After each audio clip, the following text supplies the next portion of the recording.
It's every fantasy MLR manager's favorite time of the year, draft day. And on this episode, we break down everything you need to know about the upcoming 2023 Fantasy Major League Rugby draft and discuss a few pointers that just maybe will help managers set the foundation for a run at a fantasy MLR championship at the end of the year. The Fantasy Ruckers show starts right now. Where rugby and the world of fantasy sports collide. Welcome to the Fantasy Ruckers Show, bringing fantasy rugby to the masses, talking all things rugby from the MLR to leagues around the world. We're on top of it. Headphones on, pads off. This is the Fantasy Ruckers Show. Now, here are your hosts, Ryan Yee, Matt Yee, and Devin Vanderpool. What's up, everybody? It's episode number 52 of the Fantasy Ruckers Show. Thank you so much to our Fantasy Ruckers League members, our community members, and everyone else tagging along on this journey of trying to make fantasy rugby a reality in the MLR. I'm Ryan Yee, and with me, as always, of course, is Matt Yee. And Matt, dude, we've done a year's worth of episodes now, 52 episodes in. I know we just celebrated 50, but hey, a full year's worth of episodes is pretty exciting stuff. Look at us go. I thought the next milestone was 100, but I guess we're taking small steps here, Ryan. That's what we're doing. 50, 52, next one's 54. But hey, I don't know. All I'm thinking about is draft week, honestly, at the moment. So Exactly. I didn't even think about that. Exactly. I mean, the episode number 52 couldn't be coming at a better time, a year into it, and we're already in to our second 2023 Fantasy Major League Rugby draft. And we couldn't be more excited. And that's exactly what this episode is all about. We spent the past couple weeks breaking down who we thought is going to be our top 5 at each position heading into the Fantasy MLR season. And now it's all time to put pen to paper, figure out who is going where in this draft, and try to work out some strategies that may help our members, like I said at the top of the show, set the foundation to making a run at a championship in this upcoming fantasy season, maybe get their name etched in this jersey back here in the fantasy MLR history books. Yeah, and maybe they can, some people are going to be walking out of the draft and thinking, hey, your name's going to be etched next to a poop emoji next year. So, you never know. I'm hoping this time I didn't bring it up. You brought it up there. That is true, but hey, I didn't put it beside my name. That's for sure. Hey, for context, Matt has been wanting to get rid of this poop emoji that's been beside his name in all of the graphics that we've been releasing in terms of the league members that are in the Fantasy Ruckers League. And it's only because he obviously finished last in the 2022 Fantasy MLR season. So now it's all up from here. But again, jam-packed episode. We're breaking down what this 2023 Fantasy MLR draft is all about. We're going to be talking about the rules. We're going to be talking about what to expect when it comes to drafting certain players, especially in this season with the addition of new stats that we did announce last episode, which will be super exciting stuff for the 2023 year. We're obviously going to break down some news and notes. We got a couple big announcements, I should say, for our league members and for the rest of the Fantasy MLR community. That's going to be a lot of fun to go over. So it's going to be an exciting episode number 52 here. But before we get into it, just like always, we got to mention it. If you aren't following us already, give us a follow at the Fantasy Ruckers on Instagram, at Fantasy Ruckers on Twitter, and also throw us a subscription down below on the YouTube channel if that's how you watch best. We're also available wherever you get your podcasts, and it's been an exciting journey so far. Again, trying to make Fantasy MLR reality. All of you listeners, all of you viewers have been a big part of that, and we're hoping to continue to grow this thing. So spread the word about Fantasy MLR, especially because we are approaching this brand new 2023 season. It's going to be nothing like before. Going to be super more exciting than the inaugural season we had last year. It's all up from here. Yeah, and hey, look, I mean, you might have already noticed if you've already following us on Twitter, but we're going to be unapologetically loud this year, right? We're going to be loud this year. You're going to hear a lot about Fantasy MLR, and you know what? You're going to hear so much that you're going to end up loving it, and that's just how it is. Just embrace it, boys and ladies. All right, let's get right into it. Commissioner Yee has a few updates here for our league members. I don't know how I feel about these coming before the news and notes. It's just too early. Hear ye, hear ye, hear ye.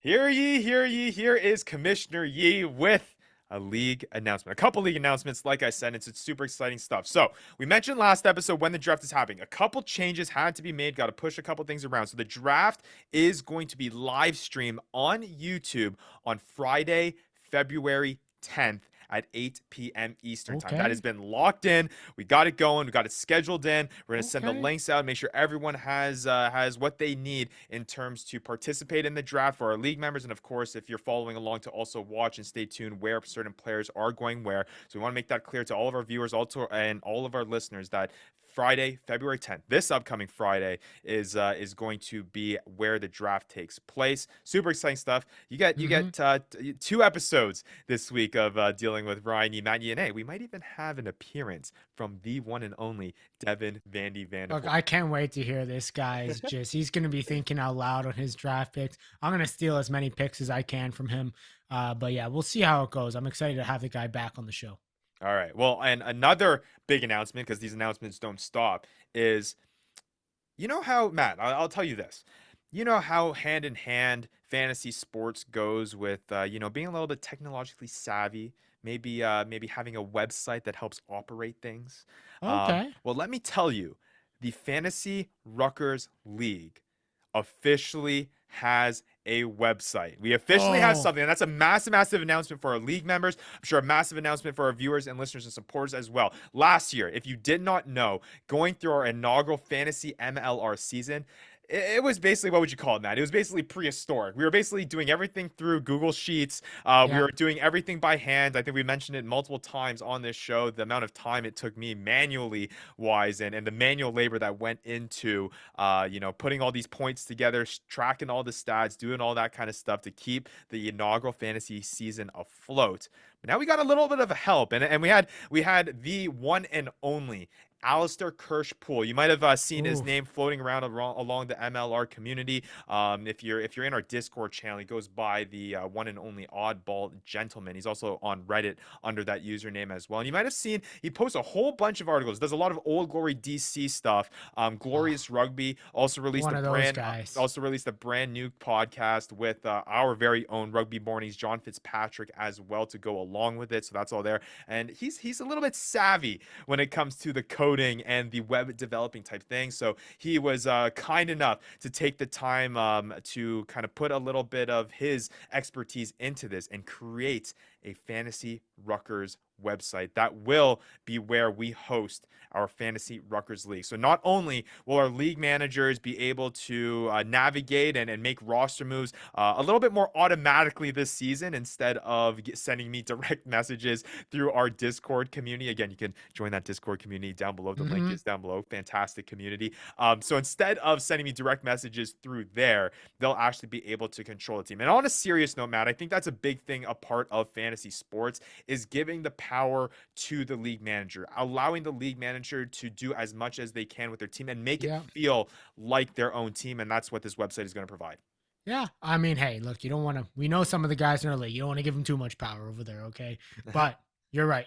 We got to get, some autonomy for the managers, bring things back into at least, the 1990s.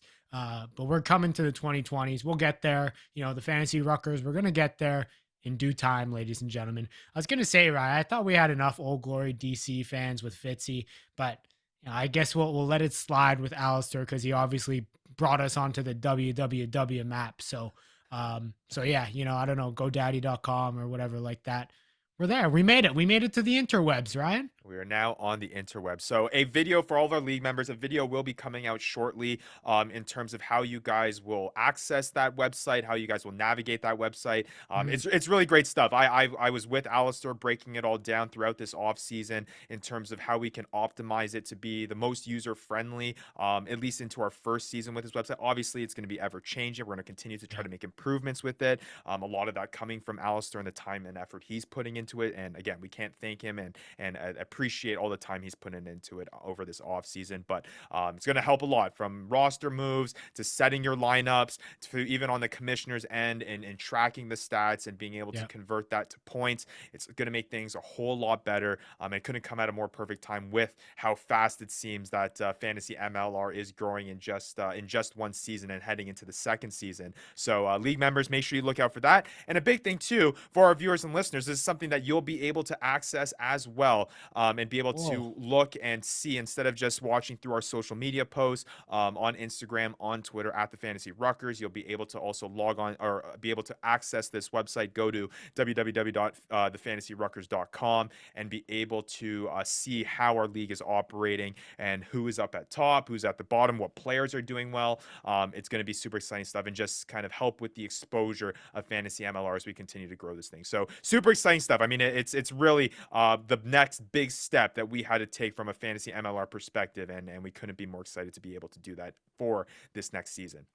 Hey, we're gonna have to give Vandy a little crash course in how to work the website. We know he can't I work could barely Excel work too Excel. well. Yeah, exactly. The guy I know has troubles turning on his computer and turning it off. So we'll have to give him a crash course. So yeah, you're not the only one if you don't understand it. For you other league members, he's out there.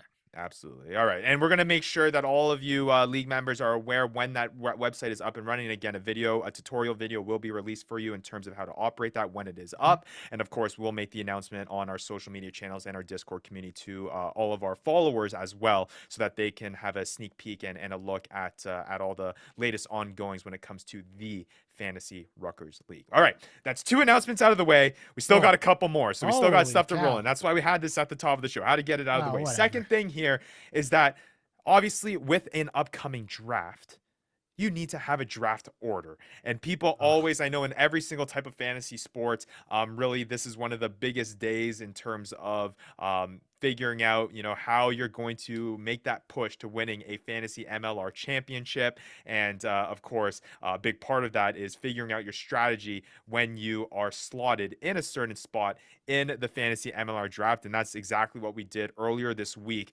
We put all the team names, and again, we are expanding to 10 teams. So all 10 teams were put into a draft order generator, and the results are out.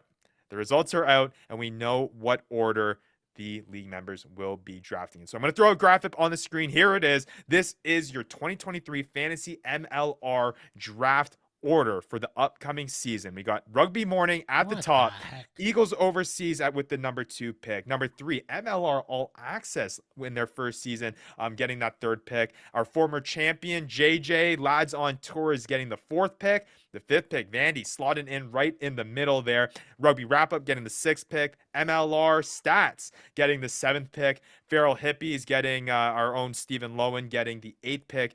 Dankus Anchors going to Hokey. How does this work, Ryan? Ryan, how does this work? Let me finish the list here first. We know who's last. There's 9th pick is the Dankus Anchors Hokey, and yes, the 10th pick is your very own. How does this even work? Matt how does the guy finish last season and end up with the last pick again? It's like one last ride with the poop emoji before I send it off and hand it off to somebody else.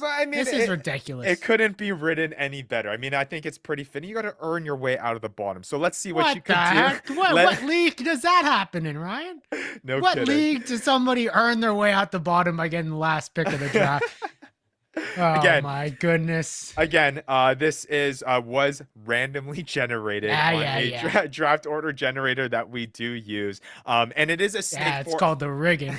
It is a snake format. So yes, Matt, you do have the 10th pick, but coming around I got the 11th. In that second round, you do have the 11th pick. So for those of you who are maybe not as familiar with fantasy, the way that fantasy drafts typically operate across all fantasy sports is that especially in just standard leagues, we're not talking about dynasty, we're not talking about keepers. In standard leagues, drafts typically operate in a snake style format, where there is a reversal every single round in terms of that order. So it should be interesting, man. Again, that in theory is supposed to give everyone an equal playing field when it comes to the draft. It'll be interesting to see how you strategize with that 10th pick and that back-to-back pick on that turnaround. Rugby Morning better make that first pick count. You better make that first pick count, because you ain't picking for another 20 picks. That is true. That is something to put out there, and we're gonna break it down. And as part of our draft preview episode here, which we should have mentioned at the top of the show, we're not only taking a look back at the 2022 draft and how that kind of played out, and kind of funny looking at back some of the bust picks, the guys that really popped off at the top. But we are also, Matt and I did a mock draft for the first 3 rounds, figuring out how it all operates and how those first first 3 rounds are going to kind of look, and it's kind of interesting. It was a cool exercise to kind of work through to figure out what players go where, especially with that new the new stat format that we were entering the 2023 year with. So going to be super exciting stuff. Again, on your screen, you can see the draft order that will be for the 2023 Fantasy Ruckers League MLR draft. It's going to be exciting. Again, that draft is happening this Friday, February 10th, 8 p.m. Eastern time. All right. Final little announcement here for our league members. Obviously, there have been a whole bunch of shifting rules with regards to how we are approaching the 2023 year from that inaugural season that we did last year. Stats, to mention one of them that we've said countless times here, but also just with the website, there are different formats and different things that will happen with regards to scheduling. All going to be the same. Waivers are going through on Thursday morning, and those will all be operated through the website, which is super exciting stuff. Again, lineups will be determined and have to be solidified before kickoff of each of the players' matchups. And also an updated points system will also be added to our Discord channel. So make sure you check it out on our Discord channel in the League Rules channel. I'll get that all updated at least by the time that this episode is released, if not by then, very shortly after the fact. So you'll want to check that out to get all refreshed as our league members start to make their final preparations into the 2023 MLR draft and obviously the 2023 season. So yeah, super exciting announcements, man. We got a website now. We got a draft order now. The draft time has been solidified. YouTube live stream on Friday. Going to be all fantastic stuff. Matt, you a little bit excited for this year if you weren't already? No, I am pumped. Look, we've been doing so much draft prep. I'm just ready to go. Honestly, I'm counting down the days till Friday, and then Saturday is going to be the day, or actually Friday right after the draft, or Saturday, I'm going to be already gloating about how I'm going to win the season. So, it'll be a quick turnaround, and then I'll quickly drop to reality shortly after. It'll feel good, man, because I feel like you've dealt with a whole off season of just getting a lot of flack from Vandy, from our league members, of our host finishing in last place last season. Now it's a fresh start, Ryan. Now it's a fresh start. Slate. I've got the same chance as everybody else. We're all in the same position. We're all in last place, really, when you think about it. I guess that's a good way to put it. I'm not sure if I do like that, but it's spoken like a true guy that has been in that last place position nonetheless. But let's move on here. Again, we're going to get into a draft preview in just a second here. We're going to break down kind of what we saw last year, also reveal our mock draft, and talk about, like we said at the top of the show, a few tips and strategies that we've noticed working through that exercise, and just from being a part of Fantasy MLR for the past 2 seasons, just things that we think that people need to look out for if they're not participating in the Fantasy MLR draft, but what you would do if you are watching on Friday and if you were to have a team as well. But before we get into that, lots of news and notes going around the league. Obviously, the lots MLR of preseason games, right? Exactly. A lot of rugby being played. It's, by the way, great time of the year in terms of rugby. We got Six Nations going on right now. That first week, this past weekend, was absolutely fantastic. Super exciting stuff. And obviously, like you mentioned, preseason matches are in full swing. Well, you know what would make it better, Ryan? If maybe they decided to stream the preseason match like the New England Free Jacks are about to do tomorrow, or this week. Tonight at the time of the episode. Tonight. Sorry, the days are all mixed up for me, But yeah, it would be nice if they could stream it, once in a while. But hey, we're getting into the season. Preseason don't matter anymore. We're getting into the draft. Things are getting excited. But let's talk about it, right? Yeah, let's talk about the preseason, because obviously there are certain nuggets that our league members can take out of it in terms of trying to figure out who they are really targeting in this upcoming draft. A total of 4, the latest preseason game since our last episode.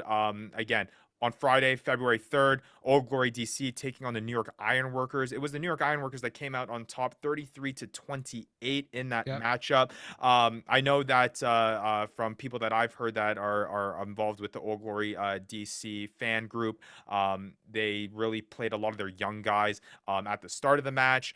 Rugby New York coming out with a lot of their big time guys. So it is encouraging to see, especially with the rough season that Old Glory DC had last year, for them to be competitive with the former MLR champions. Yeah, I mean, the Ironworkers, I think, got out to a 33-7 lead at one point.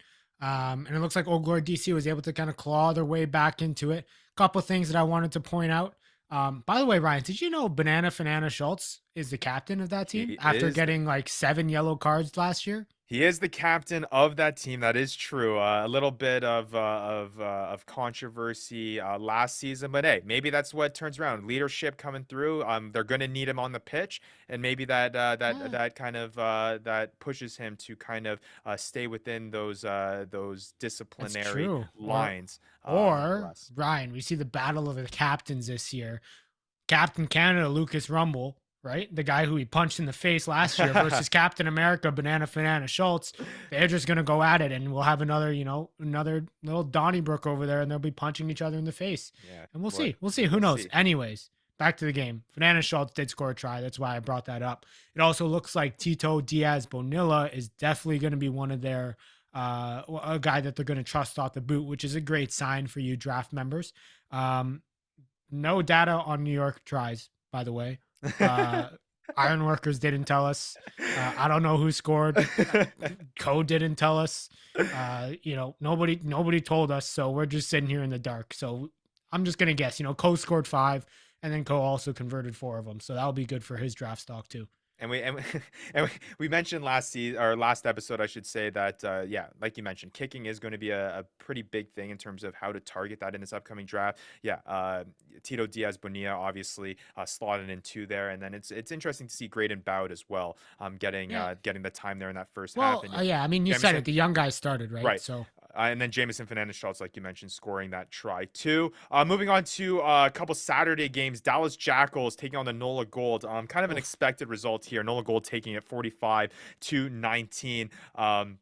Again, no information on the Dallas side of things. That's just been the theme they did come out with the of lineup though. they did come out with the They did lineup. I come out with did the see lineup. that, but from a scoring perspective, don't know who scored the tries, Oh, don't know who took the conversions. But nonetheless, NOLA coming out with a bunch of data there. Kale Hodgson scoring a yep. try. Liam Hallam Ames, who you had in your top Oh 5, scoring a yeah. try as well. And then obviously good to see Rodney Iona taking the kick. So another guy that's you're going Yep. to put on your radar that you can be confident at that fly half position with kicking responsibilities as well. Hey, So look, I think this is also the fact that we're seeing Nola Gold dominate a Dallas Jackals team.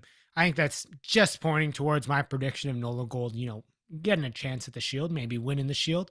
But I think let's be kind of safe here. Dallas Jackals is a team that probably hasn't had too much time to spend together. A lot of guys from Argentina coming in. I mean, I'll say that the Dallas Jackals come out with the W of the fact that they, 1, released the lineup, and 2, released their jerseys right before the game. So it was like, hey, at least they're trying to get on top of things. It's like they're catching up. I think I forget who said it. they're Yeah. procrastinating a little Yeah, bit. I think Brian Ray on Twitter was like, this looks like that they literally forgot that they had to release the jersey. It was like, oh shoot, we need to release this before our game. And they did it. So but the jerseys they're like Nola Gold, but green and black. So I don't know. I don't know how I feel about it. All right. Well, moving on to the next Saturday matchup was Rugby Atlanta taking on the Utah Warriors, a Oh my gosh. 31-31 tie. What Talk the about heck? talk about a high-scoring tied affair. It was Utah leading 19-12 at halftime. Tries from Paul Mullen, which was good to see. Bailey Wilson Yep. as well. So yeah, again, this will be a Utah team that will be looking to turn things around. Rugby Atlanta, obviously, despite all the stuff that they dealt with in terms of this offseason and the marketing change and branding change that they had that received some lashback. Yep. It looks like that they'll be, at least from an offensive end, pushing really hard here. Again, They've not crazy amount of information from these yeah. preseason matchups, so not really much to break down. But But again, they are Vandy's probably happy about this, right? yeah, I yeah, mean, you're sure. tying Rugby Atlanta. Rugby Atlanta's a good side. They're a solid team. Last year they had a good season. Year before that they have a good season. Utah Warriors tying them. I think that's a good sign, especially the fact that they're leading at one point. So I think that points to some good signs for this season. All right, and now saving the best for last, because I think as Ryan, as MLR fans, this is one that we kind of enjoyed this one a I little bit. told you this is the battle of the Malar versus Salar. Exactly, and if you don't know, the Seattle Seawolves on Sunday took on the American Raptors, and not only was it a absolute killing of Seattle Seawolves performance, they shut out the American Raptors 47-0. And for those Oh of you my who are not goodness. familiar about the history of this American Raptors team, formerly the Glendale Raptors, who were once in the MLR, leaving the MLR, people can argue kind of what the reasoning was behind that. I've heard that it was because they felt that the MLR did not have as big of an Mm, emphasis on developing homegrown talent. Ironically, the American Raptors are now built with a lot of South American players, so that's yep. kind of a little bit hypocritical there on that point. And just to see that the MLR really took an MLR team, I should say, really took it to a team that is about to compete in Super Rugby Americas, and really showcase kind of what the MLR is able to do in the level of play that Major League Rugby really puts out there was definitely reassuring to see. And I would be lying if I didn't admit it was a little bit of a sweet victory, even if you aren't a Seattle Seawolves fan. Ryan, the MLR, aka Seattle Seawolves, just whooped the SLR. Literally just whooped them. I mean, I feel bad for the American Raptors. They're gonna have a tough season over there. That league is good. The fact that you're losing to, an MLR team by that much, oof, It's gonna be good tough. luck. I mean, you're gonna be running home pretty quick. You're And gonna be again, running home pretty quick. again, it is preseason as well, but nonetheless, 47-0 is not something to just shrug No, off. no, And no. it was big performances by a lot of guys. AJ Alatima Yep. scoring a try, Duncan Matthews scoring a try. That's a Dan guy that Creel, we had Ryan. in our top five. Dan Creel as Ryan, well. we haven't even had this guy in our top fives. What do we, maybe we need, maybe we should be putting this guy 2 tries tonight. We're in preseason still, so it's all good. I wouldn't All get right. too worried yet. Martin Iosefo scoring a Yep. try, and then again, kind of going with that theme of trying to determine who these kicking responsibilities are going to have. Not that we were worried at all that AJ Alatimu wasn't going to take kicks, but he slotted in 3 conversions as well, so we can be pretty confident that AJ Alatimu is probably going to be one of the best fly halves, at least from a fantasy MLR And perspective in 2023. and the Seawolves posted out, I think, like the alpha back and the alpha forward of the match or something like that. They first, by the way, I don't know if anybody noticed, but they first posted out as Carl Keane being the alpha back male of the match, and then like 20 minutes later they delete it and throw out Connor Mooneyham as the back of the match. So, I mean, maybe we can look for both of those guys to be fantasy relevant this year. The pack leader of the match was Charles Elton on that squad. So, I mean, Seattle Seawolves classically always keeping us up to date, and doing some great social media work. And it's great to see, who they think are doing well and some of the guys that maybe we should expect to be on the field come the start of the season. Absolutely, and that kind of rounds out last week's preseason matches. And again, more are coming this week. Again, as we get inch closer and closer to that opening February 17th date for the first week of MLR competition. I believe teams will have their last round of preseason matches this upcoming week, so it will be interesting to see.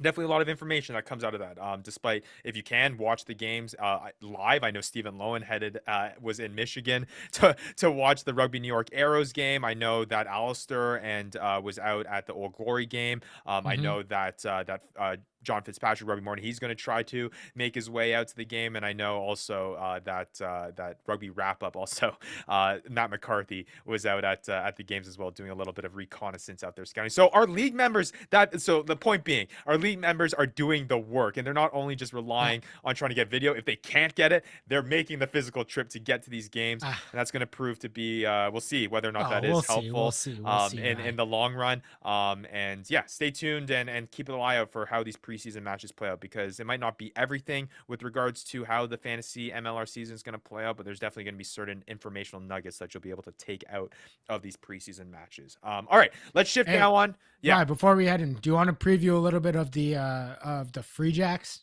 preseason game against Houston? I just saw the maybe we can have some talking points about who the starting lineups are. Houston just released their starting lineup.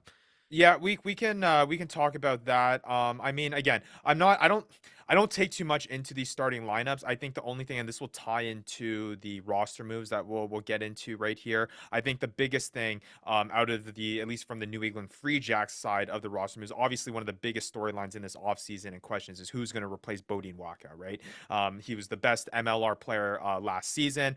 From our fantasy perspective in scoring last season, he was our best player. And New England Free Jacks actually signed this week Reese McDonald, who's actually starting in that match against Houston in that first preseason match. So we can kind of figure out here that, hey, maybe we now know our guy who's going to be taking over those fly half responsibilities there for the Free Jacks. Yeah, I mean, but the thing is that Jason Poitras is not available, and he was also somebody that we kind of had in there to replace Bodine Waka. So we'll have to see what happens at the start of the season. You know, why isn't he available? We don't know. But we'll have to see how that balance works out for the New England Free Jacks. The other thing, by the way, little tidbit: Reach McDonald has been on the New England Free Jacks roster website for like the past 2 weeks. He has just been lurking there, no picture, no profile, just it's Reese McDonald. You can't click it, fly half. Well, it's kind of funny. It's kind of like how last week I was shaking my head because after we recorded the episode last week, Rugby New York Mhm. literally came out with the Tate Walden announcement like that morning, Yeah, like literally like a few hours after we recorded that. We all those knew. iron We all workers. knew that he was on the squad, but they just hadn't made it official yet. So again, classic by kind of the whole Hey, MLR system in terms of cup, that communication. yeah, couple things from just the Houston lineup that got released. It looks like the back line is looking pretty like their starting backline. I mean, you got Kotzer, uh, Labuscagna, Vanderskiff, Ryan, That's a guy that we're Vanderskiff. pretty high on. You There we got go. Dominic Aquina, Christian Dyer finally moving back to the wing. Good to see him back on the wing and not at center. I think he's better there. And then we got the newcomer Drew Wild, who's in my top 5, starting at 15, which is great to see for the fantasy relevant. I think that backline is definitely something to watch in this preseason game, especially the fact that we can stream it. Absolutely. Yeah. So definitely tune into that. And that match is happening on the day of the release of this episode, 8 p.m. on Wednesday. So if you're listening to this on Wednesday, make sure you tune into that match Yeah. tonight. If And if you're you'll be listening to able this to watch on that. Thursday, sorry, you're out of luck. Well, if it's live stream, I mean, I'm sure you'll be able to look back at the match. So that'll be extra bonus points if our league members are doing that. So that'll be interesting. Yep. With regards to other signings, again, I think most of it is just guys kind of rounding out teams, just rounding out their rosters, just trying to fill those final spots, build that depth. One guy that you wanted to mention was George Thornton coming over to the Chicago Hounds that may have a fantasy impact. Yeah, I mean, he's just coming in from overseas. Anytime you see a guy coming in, especially when he has experience with the Wasps in the Premiership, you're gonna have an eye on them. You want to see how they do, especially in that, especially on the Hounds, who we're talking about players that we're almost choosing just strictly because they're on that Hounds team. So it'll be interesting to see. We'll see if he's fantasy relevant. I don't know if somebody's going to take a chance on drafting him. I don't think he's on my draft board. But I think out of the signings, he's definitely a guy that we can look to potentially to have some fantasy relevance by the end of the season. Going to be very, very interesting. All right, Yeah. that wraps up the news and notes. It's about time now we start getting into the nitty Oh gritty yeah. of this 2023 fantasy MLR draft preview. Give everyone the information that they need with regards to how they should approach this 2023 draft. If you're watching it, kind of what to look out for our league members. We may have some interesting tidbits here for you. But before we get into what to expect in this first draft, I think it's fun to reflect Oh, on what no. we saw last year. And of course, we mentioned it on these shows before. A whole lot of volatility going into, I think, or at least in hindsight, now looking back, with the scoring format that we had. And it's interesting to look back and see kind of where players went and how that kind of panned out for the rest of the season. And I think the biggest interesting tidbit, at least for me, with regards to that, exemplifies basically that volatility. And really, in our inaugural season, no one really knew what was going on, and they were kind of figuring out this whole fantasy MLR thing as Yep. they went, which makes sense for being at the inaugural season. Again, in this Yep. year, there's a little bit more information, a little bit more experience to kind of base all this stuff off of. But within our first, I would say, our first pick. So our first guy who was drafted in the first round was ranked 17th in our rankings. So Harrison Goddard was picked with the second overall pick in our draft last year, and he wasn't picked, or I should say he didn't finish until the 17th best player, if that makes sense. That made absolutely no sense, Ryan. Guy drafted 1.2 overall, first round, second pick, finished 17th overall. No other first rounders were ahead of him. Oh, okay. I got it. Thank you. Thank you for simpling that down for my simple mind. Now, this is why you finished last, man, because Well, I know. Well, you know what? Once we get get into these busts, you're gonna see exactly why I finished last. Because I'm gonna bring up a couple busts here that I was off. So I should clarify, he was the only guy in the top 5 that was in that top 17, in that top 20. Mac Mason was the next guy at 1.8. So a first round 8th pick, the last pick of our first round, who cracked the top picks there. But nonetheless, let's go on. What we're gonna do here is we're gonna have graphics up for you guys. For you guys listening, we'll break it down as best we can. But for you guys watching on the YouTube channel, we're gonna go over our bust picks, our biggest steals, and our top 3 from last season. So let's start off at the top. We mentioned it before. Top 3 picks from last year: Bodine Waka, Ed Fidow, Joe Peterson. Yep. To put into context where these guys were drafted last year, you had Bodine Waka not selected until the 2nd round. Jeez. He was I guess, what would be the 10th overall pick with that 8-team format. Ed Fidow, 12.8, 12th round, 8th pick. And then Joe Peterson with that 3rd pick, 2nd round, 5th pick. So again, no one in that first round really paying off in that first inaugural season. And this is just the start of it. So let's get into the biggest steals. Let's start on a positive note. The biggest steals heading into or after this last 2022 season. We'll mention it. We just mentioned his name, Ed Fidow. I mean, when you're picking a guy, that's a steal, Ryan. That's crazy. Finishing last season with 117.2 fantasy points with the scoring format that we had last year. That guy was picked in the 12th round, the last pick of the 12th round. And the fact that he basically won John an MLR championship. This is why I mentioned in the Discord channel to our league members. I said, hey, I was having a conversation, I believe, with James Deal of MLR Stats. I said, the later rounds, he asked me, how many rounds are in this draft? And I said 15 rounds. He's like, man, I'm really looking forward to that 150th pick. And I'm like, hey, man, that's where championships are won. It's those later rounds that you're making these types of picks. And I can't imagine with the new scoring format that we had that we'll have an Ed Fidow where you're picking him in the 12th round. But then again, there are a whole bunch of new guys that may not even be drafted that will definitely appear on people's radars and appear on people's rosters by the end of the year. Okay, going through the rest of the list, we have our top 6 here, steals of last season. William Talatana, center for DC, not even drafted, finishing 5th overall in the fantasy rankings. Mitch Wilson finishing 6th overall. He was drafted in the 13th round with that 4th pick. Reichert Hadding, this was a surprising one for me too. Wasn't drafted until the last pick of the 7th round. He finished 7th overall. Renata Roberts Tanana, drafted in the first pick of the 10th round. He finished 8th. And then last year, Dean Muir, which are another one that I think was a huge steal and really was on the route to really help win a lot of season matches, being one of the best hookers in the entire MLR. Dude, he wasn't picked until the last pick of the 15th round. Literally. Oh my gosh. Literally, Mr. Irrelevant in our first fantasy MLR season ended up finishing 14th best in our fantasy season last year with the scoring format that we used last year. That guy was a beast. I mean, yeah, I don't know even what to say about those steals. I didn't get any of them, by the way. That's why I finished last. I didn't get any of those steals, first of all. Second of all, by the way, you brought up Reichert Hadding. You know he was spotted at the preseason game? He was spotted on the field, dressed. Well, that's why he was in my top 5. At the preseason game. No needles anywhere. So he was good. Get that stuff out. We're moving on, Matt. We're moving on from that. I was just going to say, if we had some more intel, we wouldn't have drafted him in the 7th round.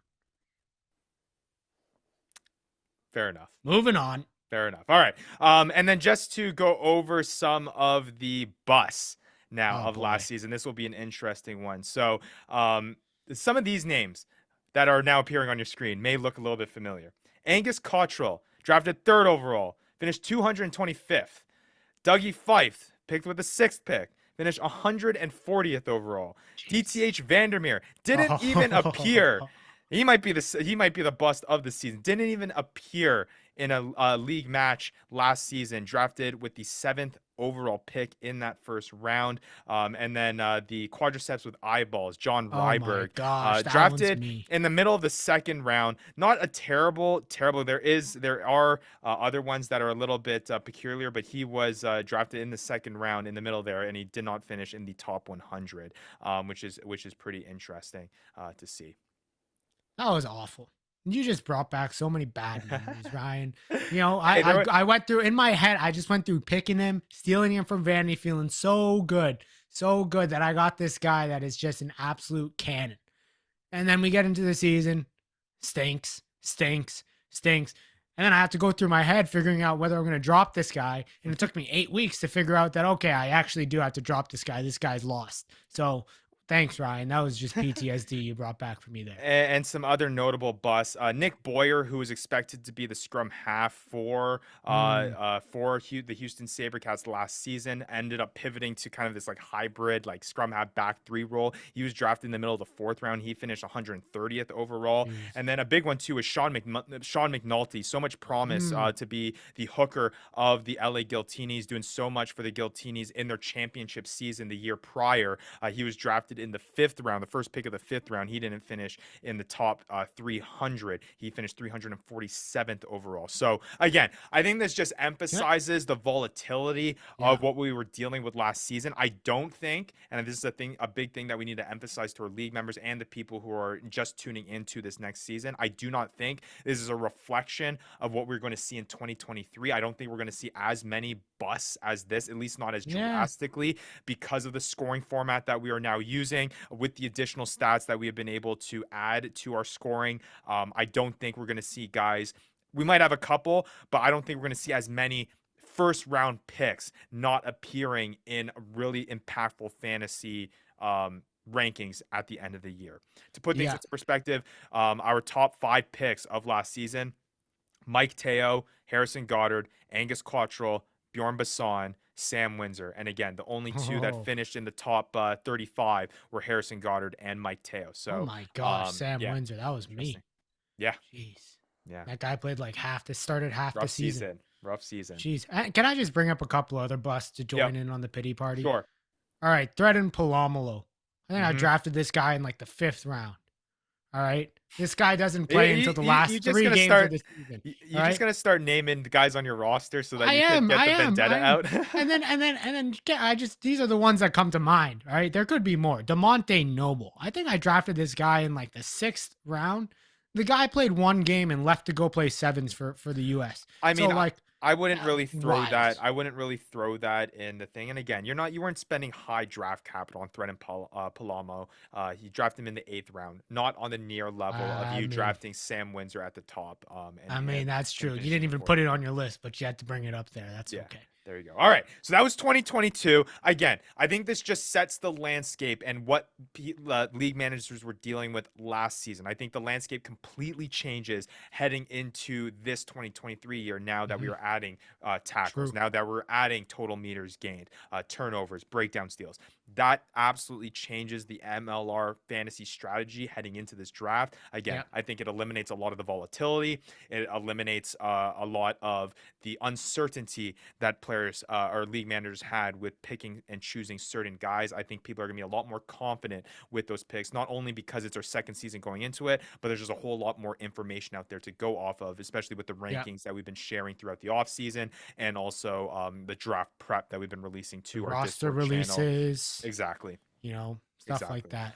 All right, so let's shift now to the 2023 season. And again, like we mentioned, Matt and I were able to go through a 3-round mock draft and really try to use it as an exercise to figure out, not necessarily predict exactly where certain players are going to go. I think there's certain spots that we have an understanding of where players are going to go, but I think it was a good exercise to kind of understand what strategies and what mentalities league managers, I shouldn't say should, because all the league managers are up to their own strategies and can approach this in any way they'd like, but could approach it. And I think this is an exercise that all of our league members should really try out to really learn these type of things. So let's throw up, again, did the first 3 rounds. So let's throw up our first round that we did of our mock draft for this 2023 fantasy MLR draft. I'm going to list it out for our listeners, but if you're watching on YouTube, you can see it on your screen now.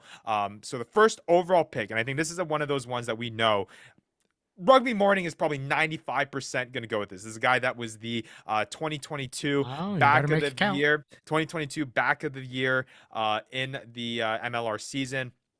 Bill Meeks.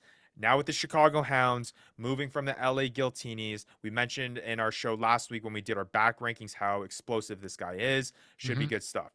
Ed Fidow coming in at number 2, JP Duplessis at the number 3 pick, Will Leonard at the 4th pick, AJ Alatimu at the 5th pick, Lance Williams with the 6th, Reichard Hadding with the 7th pick, Devin Short 8th, Danny Tusitala 9th, and Johan Mumpson at that 10th pick. So again, let's just break down kind of overall our thinking of what we're going through here. Again, I think we're seeing a high emphasis here, Also, Matt. Ryan, I think it's good to point out as well that the way that we did it was you had all the evens.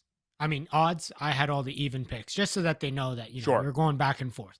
Sure. So, yes, I was taking the even or the odd picks. Matt was taking the even picks, alternating back and forth and kind of sitting in the mindset of what a manager would do at that spot when that pick does approach them with what they have on their roster. So Bill Meeks, not much to be said here. Ed Fidow, I think, was an interesting one. Again, if you're going for try scoring ability and having a guy that could win you weeks, this is a guy to go with. It should be really interesting. I think one thing I will mention is that I think we're going to see a high emphasis with centers and back threes going on. I think maybe not all the back threes, but definitely centers going off, and the back row position, I should say, as well, going off, that you can see here as well, which is why JP Duplessis is at that 3rd position, Will Leonard's at that 4th position. I think with this first round, what will be interesting, man, and you can give me your opinion on this here, is when do we think that first fly half is going to go? Because I know we talked about it last episode that the fly half offers a lot of consistency, especially if they have the kicking duties. It's just a position that's going to offer a lot of points on a regular basis. So when, especially for AJ Alatimu, who I predict is going to be that first fly half off the board, when is that switch going to happen? For us, it happened in that 5th pick after the 3 best centers kind of went off the board there, and the best back 3 player went off the board. AJ Alatimu even going ahead of that first back row player in Lance Williams there in that 6th pick. Yeah, I mean, look, I think it's tough because the fly half position, like when you look at the top 5 rankings that we had, the way that it works, just if you look at last season's points, is that the drop off from AJ Alatimu to the next fly half is just like AJ Alatimu is just in another class, and you're gonna reach, like you're gonna naturally reach for AJ Alatimu just because of how much better he is than the next fly half in order to secure that you have the best fly half on your team. So I think 5th is, it seems reasonable. I can't see AJ Alatimu making it out of the first round. That's for sure. Yeah, no, I couldn't agree more. And again, I think that highlights, and one of the things that we learned from doing this mock draft, even in this early in this first round, is drafting not necessarily purely on the rankings that you have guys ranked on a personal basis, or using the rankings that the Fantasy Ruckers have released in the past, but really keeping in mind of those tiers. You have certain guys that are in a league of their own. You have this tandem of Bill Meeks and JP Duplessis, at least from a fantasy perspective, really being above. You can even maybe, because Will Leonard was taking that 4th pick, that he's up there in that. But is the drop off? Am I willing to take a center instead of maybe a 2nd tier center instead of having the advantage of having AJ Alatimu? I had that 5th pick. That was my thinking there. I would rather solidify myself with the best fly half in the entire MLR from a fantasy perspective, rather than being forced to choose a center because I feel like that position is going to be so important. I mean, Ryan, I think it's a similar thing. We can talk about AJ Alatimu, but I think it's a similar rationale that went into picking Ed Fidow at number 2. Yep. I mean, yes, he's got tons of points, but he's not at one of those positions like center and back row that you're going to say, hey, I can get consistent points from this position, and it's consistently high amount of points.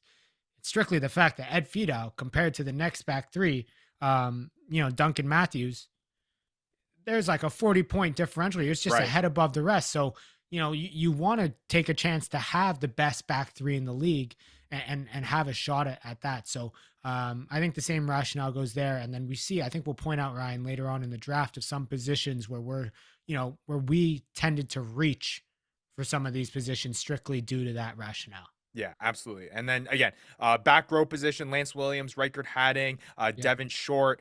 Those were big ones too. Again, I think heading into this season, it's going to be centers, it's going to be back rowers that are Yeah. really going to provide a large point of teams' weekly point output, which is why you see basically 60% of that position being taken in that first round. And then this is the interesting point. I think this is what leads to it, is these next two picks is what I think is one of the next big learning things is when, or Yeah. questions is when is that first scrum half and second rower going to go? Because what we learned through the rankings that we've been breaking down over the past couple weeks is that the scrum half position and the second row position are Mhm. not going to be necessarily positions that are going to have a high point No. output.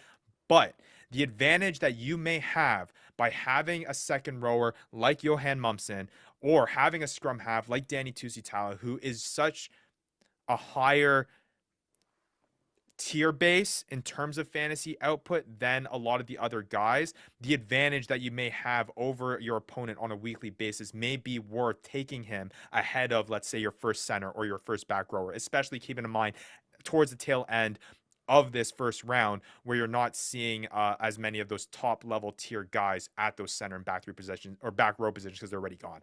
Yeah, I mean, you look at the scrum half and second row position. There's one guy at the top, right? There's Mhm. one guy that is head above the rest. That's Tusitala. That's Johan Momsen. I mean, we have these guys going 9 and 10. Whether that happens in our draft, I don't know. Personally, I honestly think that you could probably wait a bit on Tusitala into the second round and just wait on nines in general into the second round. Just because I think there's so many points still to get after in that remaining of the first round. But this is kind of how it went. You know, we were testing out different rationale, trying to understand, and it could very well go exactly like this. All right, so I'll pull up. That's a good segue into the second round. And again, this is a snake format. So that team number 10 is now going to have the first pick in that second round. And then team number 1 going to have that last pick. And I guess I'll open it up because that's a good point that you're bringing up there. And I'll list it out for our listeners here. So the first pick of the second round, Luritz Vanderskiff, Mm. Leroux Milan come in at that second pick of the second round. Duncan Matthews at the third pick of the second round, David Coetzer, the fourth pick, Dean Muir, the fifth, Hanko Gramicius, the sixth, Sam Malcolm, the seventh, Luke Hardy, the eighth pick of the second round, Dylan Fawcett, the ninth, and then JP Smith to round out that second round with the 10th pick. Out of those guys that I've listed there, who would have been taken instead of Danny Tusitala in your eyes if you think scrum halves are going to be a little bit later? Yeah, I mean, I think potentially a Duncan Matthews, potentially a Vanderskiff as well could even be taken there. Okay, Um, you know, I really think it would have to be it'd probably be another center back row I agree. that would replace. I think once you start looking at taking the tops of that scrum half position, that second row position, that front row position that we're talking about, I think then you get into the point of okay, you got to choose between Tusi Tyler or Mumson. But I think the only guys I really would replace him is a center or a back row, or potentially a back three like Duncan Matthews. Yeah, and maybe that's the question that you got to ask yourself. I think again, we've been saying it this whole mock draft is we understand the importance of the center and the back row position, right? But I Yep. think the interesting thing, and I think the question that people or league managers are going to be asking themselves every single time is going to be, okay, who are the centers? Who are the back rows? Okay, is there anyone on in any other position on this list that I would even consider taking above that? I think that's going to be the question at every single pick Oh yeah. until we get further along in the draft. So I think that's something to keep in mind. I think something that was interesting here is where are we going to see the first hooker go through? Obviously, here Yeah. we have Dean Muir leaving at that 5th pick of the second round. Dylan Fawcett at the 9th pick of the second round. Obviously, from a tier-based level, those are two guys that are on a level of their own. You're joining Mhm. offenses that are all obviously very high-powered from a forward standpoint. Dean Muir was absolutely incredible last season at that hooker position for the Houston SaberCats. Dylan Fawcett, you're going to capitalize on a whole lot of points being scored by Rugby New York. And again, it's kind of similar to the scrum half in the second row conversation because the hooker position is not going to be necessarily a position that's going to score you a lot of points. It's going to score you more than the second row. It's going to score you more than the scrum half, but it's not going to be near a level Yeah. of a back row, of a center, or even a back three player. So, how much do you value taking the best of the best at that position over another position that may on a average standpoint on a weekly basis score you more points.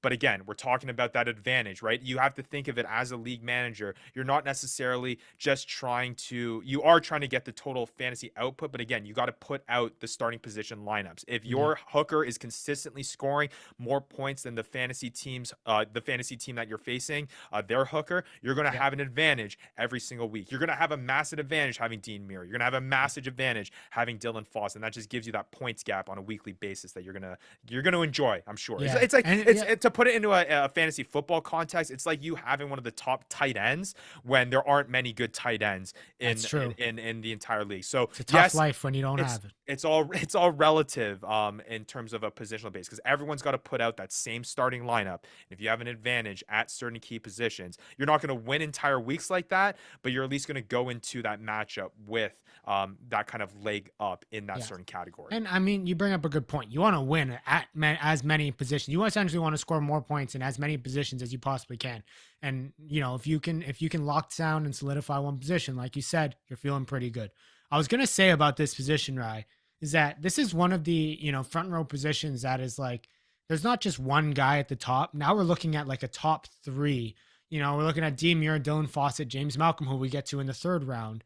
But I will be interesting to see is once Dean Muir comes off the board, how those dominoes fall, because then league managers get a little anxious saying, oh, I better make sure that I get one of those three. So I think it'll be interesting to see. I think somebody's going to hit Dean Muir, somebody's going to hit Dylan Fawcett, and then it's going to trigger the dominoes going down the list when we might see somebody else reach for a hooker as well. And I think that's what the theme of this second round is, right? And I think you could even talk about from the fly half position. Again, you mentioned AJ Alatimu being such a league above the rest. But when that second fly half goes, when a David Coates gets drafted, when a Sam Malcolm gets drafted, when a Luke Carty gets drafted, does that trigger other fantasy managers to have that kind of oh crap moment and be like, no, you know what? I need to lock my guy in, because this is exactly what happened, right? I mean, you picked Coates here at that 2.3, 2.4, 2.4 pick, yep. And then I'm sitting there a few picks down the line and saying, well, Sam Malcolm's the next guy that I would trust as a fly half. I don't want to lose out on him. This is a guy that I want to have on my team now that there's a limited number of top fly halves coming left on the list. So it's exactly what happened. Like you said, this is exactly how the second round played out with both fly halves and hookers. Rows. And then again, you'll have JP Smith going in that second round. So let's shift over to the third round to see if that triggers anything more in terms of trying to get those positions locked in. So here's our third round of our mock draft. Again, snake format. So team one gets that first pick of the third round back. So we got James Malcolm going first in the third round, Mark O'Keefe, Brendan O'Connor, Nate Oxberger with the fourth pick of the third round, Hugh Roach, Mitch Wilson, Stan South, William Taina, Rodney Iona, and then Tia Rangatira Waitokia going there in that 10th pick of that third round. And I think here, this is where we start, at least the biggest question for me and thing that I learned coming out of this third round is, when are we going to see the first guy that has not played any MLR games or matches before? When are we going to see him go? Obviously, in this one, we're seeing Rodney Iona go in that 9th pick of that third round. Will it be earlier? Will it be later? It's probably going to depend on the cojones that our league managers have in terms of how much they trust a guy that hasn't played in the MLR yet and the role that he's going to play on certain teams. But at least for me, that was the question that I was asking myself going through this third round, is like,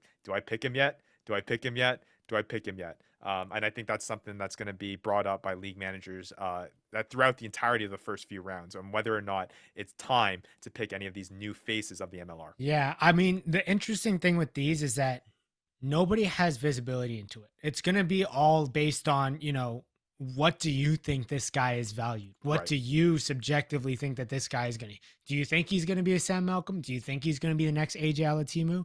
And how late are you willing to wait or hold off on picking him? Or when do you think the other fantasy managers are going to pick him, right? Because you don't want to miss out. If you think he's going to be the next AJ Alatimu, you don't want to miss out on him. That's true. That'll be interesting dynamic to see. And I'm sure when the first guy is picked, there'll be some people that are like, oh, great steal. And some people that are going to be raising their eyebrows saying, whoa, that was a little bit early. And I think that's where we're going to see the bus.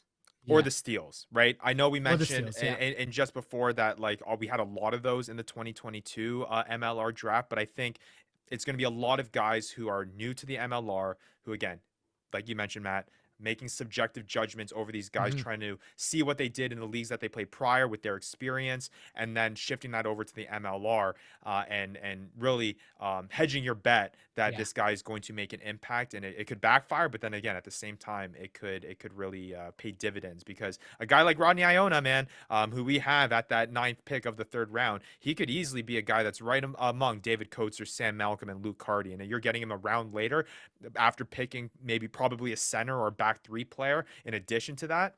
It's going to be a huge advantage. So it's really playing Yeah. that tightrope type of game and trying to navigate that. You know, as other like the other interesting thing once we got to this third round is when we got to here, I started to realize that we were falling off the cliff for some of these rankings, like some of Mhm. these positions, right? We already fell off kind of the winger cliff, the second row cliff, because there was only one guy at the top. The centers were all taken. The back rows, we already hit the three-headed kind of monster in the back row position. Um, all the front rows started, like the top three front rows got taken. So when does your strategy start switching from, oh, I need to get this position filled out, to, I'm gonna fill that position later on, see if I can get a steal, and I'm just gonna look at points at this point. Because And I was battling with that, right? And we yeah, were talking this out, and I was saying, well, what do I get? Do you, like, we see Hugh Roach taken here? Do you take that possibility of him being on the Hounds now, or do you take the idea of having like Waito Kia from in the centers, who had a great year last year? He just didn't have a great year compared to Billy Meeks, Will Leonard, and JP Duplessis, right? right. No, and it's interesting because I think and this is for listeners and viewers or league managers who play other fantasy sports, but I think the tier breaks when it comes, and that's what we learned here. The tier breaks between top guys in certain positions is Mhm. just so drastic. Yeah, It makes that decision that much more difficult, yeah, because I think there are going to be times where you really, really want to pick a center. yeah, I can almost guarantee it. There'll be times in this draft where any of our league managers will be like, "Crap," because not there's, I mean, there's 10 teams now, right? And there's only 12 teams in the entire MLR, right? yeah, So it's part of just the expansion of this league. So I think there's going to be a few guys in our league that are going to be left without certain key positions that we've been yeah. talking about all season long, and be like, man, they're gonna feel the heat. They're gonna feel the pressure of being like, you know Mhm. what? Maybe I gotta just take a guy here that is definitely a tier lower because I need him, versus, hey, this back three or this second rower is pretty decent. Uh, he's the best available, quote unquote. But is it going to fit what I've already drafted?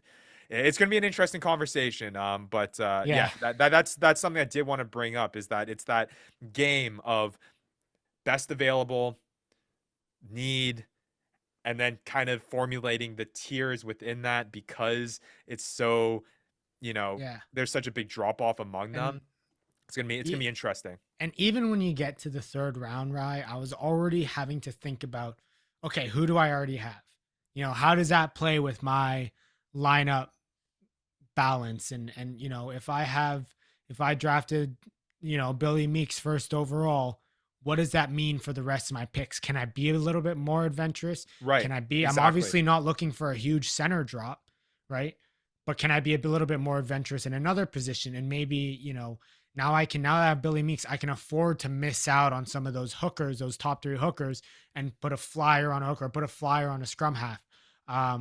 It'll be interesting to see. Definitely, I think that's the perks of being in Rugby Morning's position. You get that guaranteed first pick, and it kind of helps out with the rest because you can make up for the points of Billy Meeks. At my position at number 10, maybe I need to be a bit more strategic with the balance of the points that I'm looking at and the number of points that I expect to get. And that's something we had mentioned on previous episodes. I think it's going to be very interesting to see the strategy in terms of balancing that whole, what you have, what you need, and what you don't have. And what I Yeah. mean by that, not from a necessarily a positional sense, but from a point output sense. We talked about volatile positions and we talked about stable positions. You're not going to win this championship jersey back here if you have all stable guys. You're not going to be able to compete with certain teams who are exploding on certain weeks. But if you have a bunch of volatile guys on your team, there's no way that you're going to be able to consistently win enough matches throughout the year, especially when it matters most during playoff time, Yeah. to rely on these guys every single week to get you to a point where you can compete for this championship. So it's going to be interesting. Again, you pick Bill Meeks at the top, a guy that you know is going to be pretty stable. With that, that turnaround 20 picks later, you may be willing to pick a guy at that last pick of the second round, with a guy that's volatile.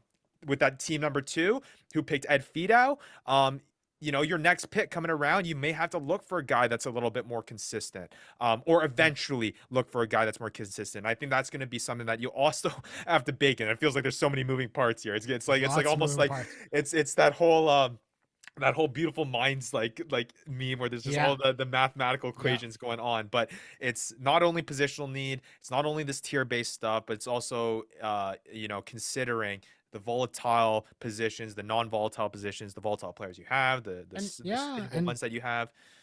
Look, this is what happens when, you look at fantasy football, fantasy basketball, all the other fantasy sports. There's so much resources available for you to help you rank players. Right. We go through all this thinking, the league members, we have to go through this thinking because we essentially have to create these ranks in our own head. Sure. We have to understand, how do we rank somebody, not just objectively, but subjectively based on what we think is going to be relevant for fantasy. So that's the other thing. It's literally what you're saying right there is what all 10 teams are going to be doing every pick, trying to figure all the equations out. I mean, I won't, I've already figured it all out. I know who I'm drafting. So, it is what it is, but that's how we're all going to be. You out of all people, Matt, know that you got a plan going into draft day. I know it playing the fantasy sports that I have. Oh, it's going to be gone. Everybody that I want is going to be gone by my first pick. And that's the thing too. This is probably one of the biggest tips. Obviously, there's a lot of tips, and we'll recap it here at the end. But another tip here is you don't want to get into that space of tilt drafting where you had a plan to pick, let's say, JP Duplessis at that third pick, but all of a sudden he gets picked at that second pick, and then that just throws you off on a kilter for the rest of the draft, and you're playing on the hind foot. Adjust, be ready, have your rankings available, have backup plans in place. The worst thing you can do is draft emotionally, in my experience at least, and that's definitely something to keep in mind for league members as well.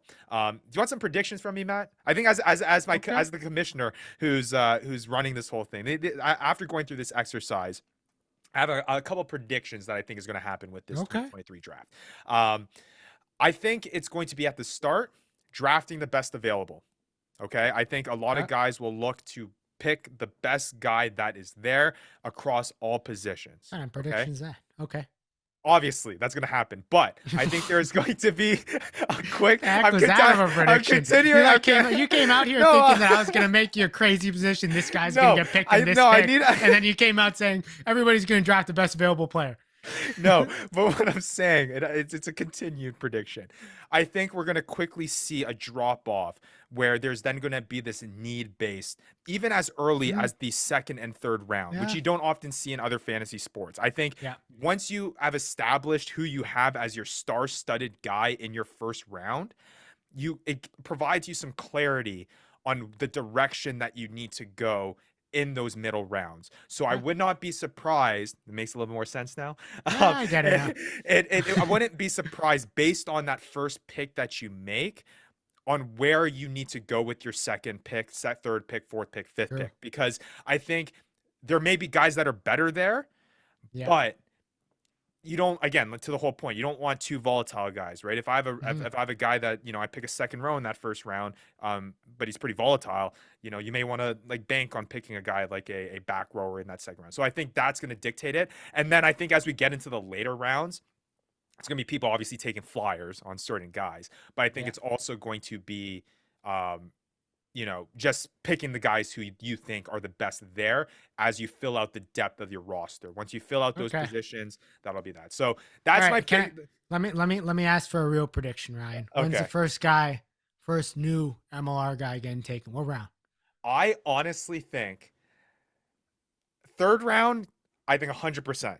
All right. I think the first guy, like we have in our mock draft, I think the first new guy is going to be picked by the third round. However, I would not be surprised if a guy like Rodney Iona or Tito Diaz Bonilla or even a Tay Walden get picked as early as the second round, just Okay. because of the cojones that maybe some of our league Hey, members have and the well, confidence that they have in terms of getting a guy that may have first round potential that is in the second or third round. we'll revisit that Friday, Ryan. It'll be We'll interesting. revisit I mean, that as Friday. commissioner, See how it I can goes. make all these And- predictions, and it has and- no Well, repercussions on me. Well, 'cause I I'm didn't gonna touch make a it. prediction.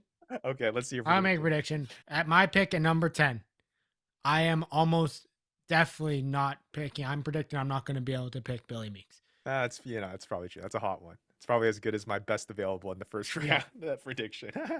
All right. But yeah, that's what I think overall. I guess I'll throw some at you. You for sure don't think scrum half is taken in that first round? It's not for sure. I think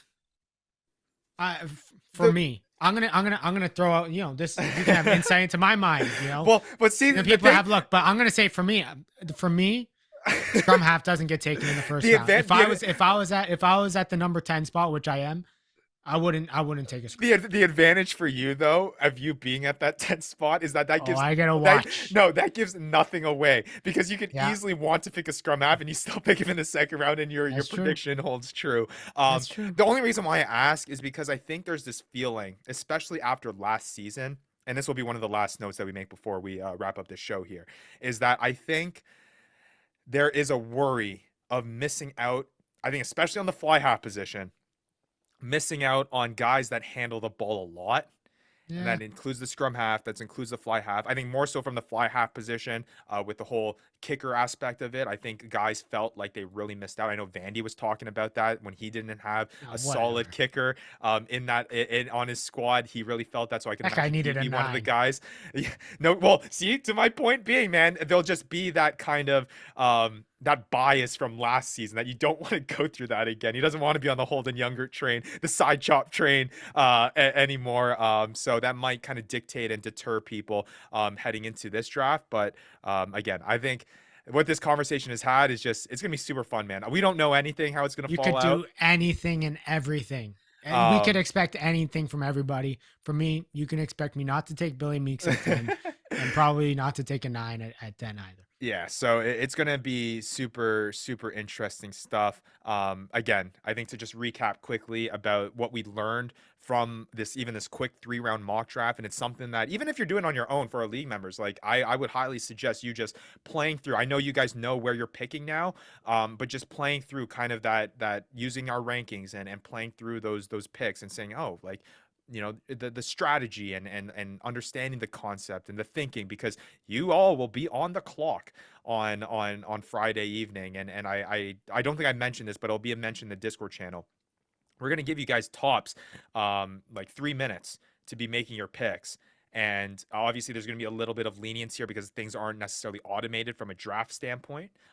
That's something that we're hoping to integrate and make more automated soon, hopefully for next season. But at this point, it's all manual stuff. So you guys will have 3 minutes, and you will want to practice being under that heat and under the clock multiple times before you get to that draft evening. So this is a good exercise to go for in terms of really developing that over these next few days.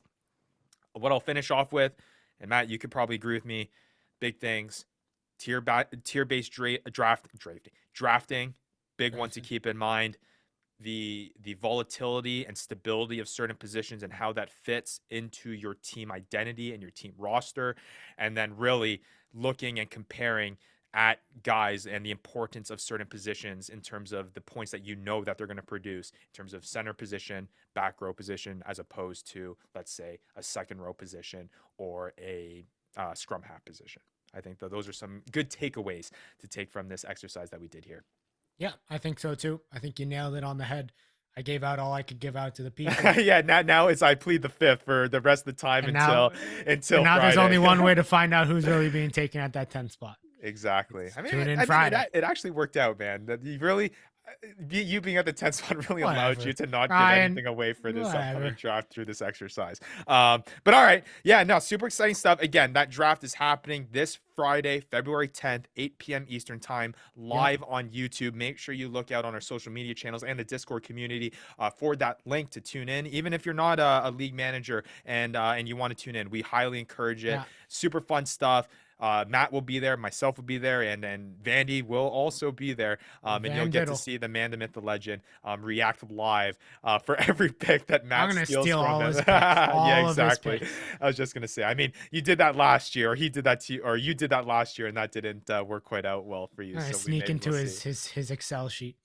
Steal all If of he his has one, he's still got pen and paper, man. We still Yeah. gotta make sure that he can operate this website that we'll be announcing. But man, couldn't be more excited. Matt, any final words for our league managers ahead of this draft? Because man, what's crazy is after this episode, we're into the season, man. It's all the same framework of the season that you all viewers, listeners are familiar with last season in terms of waiver pickups, breaking down the games, all that stuff. The off season is officially over after this draft on Friday, and we're all about looking ahead into each week and breaking that down for you guys from a fantasy MLR perspective, which we're super excited for. So, Matt, any final words for the league managers and maybe the viewers and listeners out there too that are either pulling for you to hop out of the basement or rooting against you to stick you down there?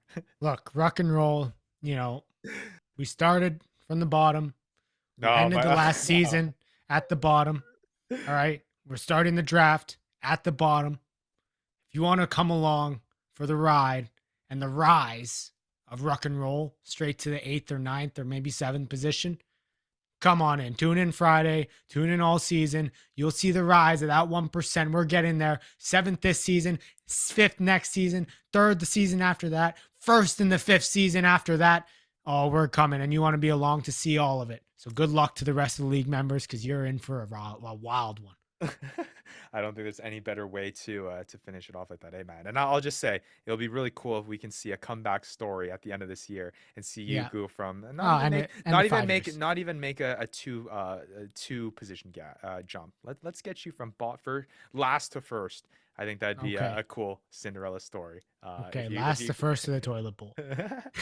Yeah, all right. Well, hey, for Matt Yee, I'm Ryan Yee again. Make sure you're tuning in to that February 10th draft. Going to be super, super fun. Again, we appreciate all the support that we've been getting all this offseason. Fantasy MLR has absolutely taken off over the course of this down period that we could say, even though it hasn't felt really that down at all.